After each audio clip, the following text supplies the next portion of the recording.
Hello, church family. I've only been gone one weekend so far, but I miss you guys already, and I will miss you this weekend too. This weekend is a very special weekend for, I'm sure, a lot of people, as graduations are happening this weekend, and they've been happening. I know that my niece graduated last weekend. Sorry, I'm outside and there are bugs attacking me. And then Walla Walla's is next weekend. But this weekend, it is Auburn Amps Academy's graduation. And my daughter, Sydney, is graduating. And so is Bianca Prada, also graduating this weekend. And so it's a big weekend for our family. And those of you who've gone through this before, you know exactly what our family is going through. You know the transition. I always thought, because I'm a pretty independent person, and I've always been the kind of mom that I've always looked forward to the different stages in life. I always looked forward to them moving on. And yes, occasionally I'd miss the baby stage or a certain stage, right? But I was always very ready for them to move on to the next stage.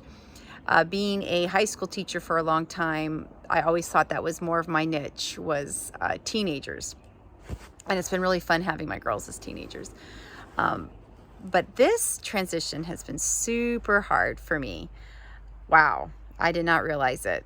I used to teach about this in my classroom. I used to tell all my seniors, hey, be gentle on your parents. Come May, I'd always give them this speech, be gentle with your parents because they're going through some tough stuff. They're going through an emotional roller coaster.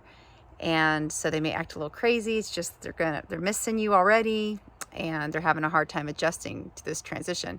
Never thinking that I would be one of those crazy roller coaster mothers. But I have been. I have been super emotional and just crying at the drop of a hat, and certain things it will take me by surprise because I'm like, oh, this is probably the last time we're going to get to do this.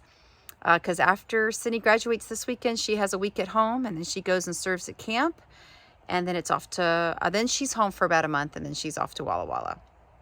So many of you guys who are empty nesters already, you know what this transition is like. And we're feeling it a little extra strong because next year Sky also will be 5-day dorm at Auburn. So yeah, during the week, it'll just be Justin and I. So that will be quite the adjustment. And although I said, oh, I can't wait until that day. Oh my goodness, I can wait until that day. It's going to be hard. But, you know, transitions are hard, but they're good. Change is hard, but change can be good.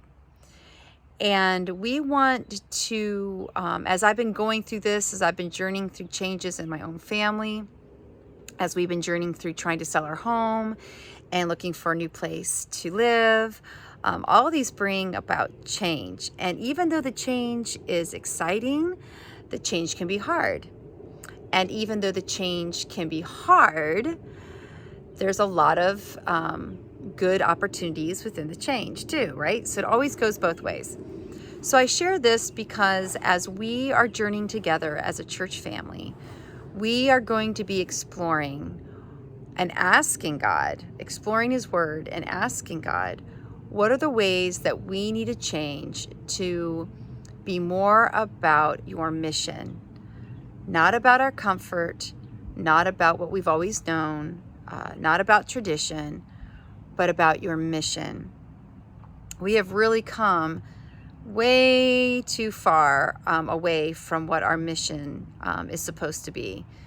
Church has become very much so something that we do once a week, and then we kind of dust our hands off and we move on to the next thing until the next Sabbath. So we want to change this at Monroe. We want to be a church that makes a difference. We want to be about what matters. So again, I invite you to, you may not be going through transitions and change, especially as many changes and transitions as our family's going through right now. But I pray that you will start asking God to show you where it is that you need change. Your thinking maybe, your mindset maybe, being willing to be open to where God is trying to push you. Another thing that happens with change is God really shows you where you're weak. And this is something that he has been showing me also, and where I need to lean on him and depend upon him. So I pray that as we move into change here, not in our timing, but in God's timing, that we will have prepared our hearts to say, God, wherever you lead, we will follow.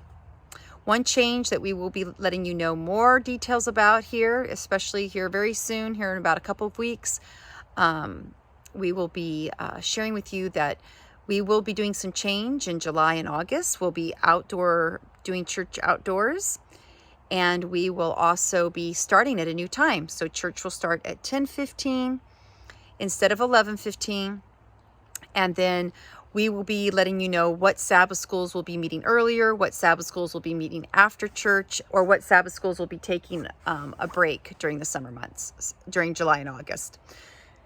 So we're looking forward to that, and we're doing this so that we can spend time together in the beautiful Northwest sunshine, and that we can spend time together in fellowship, doing some fun things together, taking hikes, taking bike rides, spending time at the park together, and we're excited about that.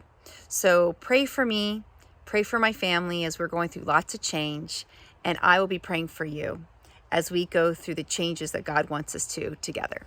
God bless.